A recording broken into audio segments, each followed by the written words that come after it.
préférez parler astronomie avec Jacques Cheminade ou Europe avec François Asselineau? Les deux sont barges. Barges? Ouais. Et alors comment vous expliquez que des barges puissent être Ah candidats à ouais, l'élection écoutez, présidentielle? ils ont fait le boulot pendant 5 ans, ils ont un réseau très structuré qui a été voir beaucoup de maires pour obtenir des parrainages. Je suis toujours stupéfait que des candidats qui tiennent des propos aussi hallucinés puissent être candidats à l'élection présidentielle. Mais bon, voilà, ils sont là. J'espère qu'ils n'auront pas beaucoup de voix. Est-ce que vous préférez marcher avec Jean Lassalle ou avec Emmanuel Macron? J'avais trouvé que ça avait de la gueule, le truc de la salle, son Tour de France à pied, ça avait de la gueule. Lui, il n'est pas barge, par contre, Jean Lassalle. Il est spécial, mais il m'a l'air plus sain d'esprit que les deux autres. Alors vous préférez une séance Action-Vérité avec François Hollande? Et à chaque fois, j'en prends plein les réseaux, parce que l'UPR, là, ils sont très structurés sur les réseaux.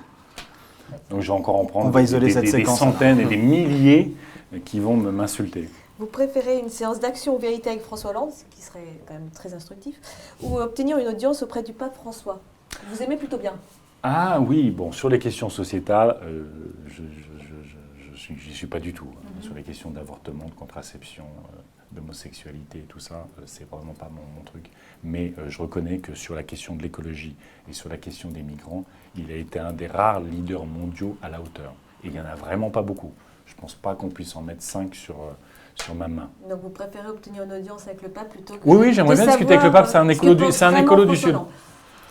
Écoutez, il vous en a tellement dit que j'imagine qu'il n'y a plus grand-chose à découvrir, mais François Hollande, c'est quelqu'un de fréquentable. Je l'ai beaucoup critiqué sur son quinquennat, je pense que c'est un immense gâchis, mais ça reste que quelqu'un de fréquentable, d'intelligent, de cultivé et de drôle. Je pense visiblement, il n'a pas perdu son humour au bout de 5 ans, donc il a toujours des bonnes blagues. Est-ce que vous préférez être obligé de regarder toutes les interventions de Florian Philippot dans les médias? Ah non, et il y en a beaucoup, ou devoir assister à un meeting de Marine Le Pen du début à la fin? J'ai vu quelques images de son meeting à Lille, ça fout vraiment les jetons, quoi. Pourquoi? Parce que cette mise en scène très... c'est comment dit-on maintenant, le nouveau terme, c'est la démocrature.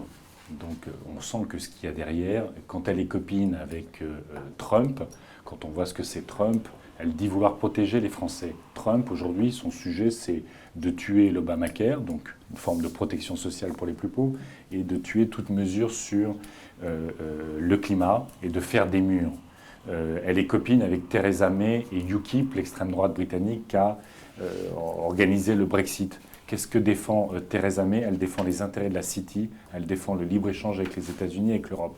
Donc on voit qu'en fait, les amis de Marine Le Pen, quand ils sont au pouvoir, ils font exactement l'inverse de ce qu'ils promettent aux citoyens. Ils se mettent surtout dans les mains, dans les poches des lobbies. C'est une bonne leçon de politique. Mot de la fin, merci. On finit sur Marine Le Pen.